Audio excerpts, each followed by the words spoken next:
15 वर्षापूर्वी पोरगी जर नवऱ्याच्या घरी निघली तर आई तिला सांगत होती पोटभर खायचं आणि दणकून काम करायचं. तक्रार आली तर तू येईन मी येईन. आता ह्याच 5-6 वर्षापासून आई डायरेक्ट सांगती एखादा महिना पाय, सगळ्यांचा अंदाज घेऊन ये, नाही तर पाहुणा इकडे घेऊन ये, खाल्ल्या वावरात कांदे वाट्यानं करीन पण तो शान भरायचं नाही. इतक्या धरी कीर्तनात बसलेली तुझ्या पोरीचा तुझा फक्त 4 दिवस फोन नाही, फक्त बोटवर कर.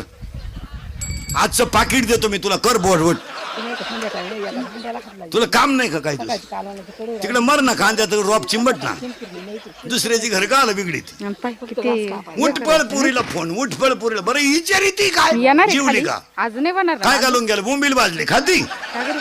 आवळ्याचा बाजार नाही आज.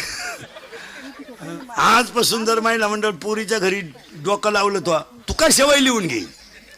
दिवाळी खात नाही तू, ले कशाने.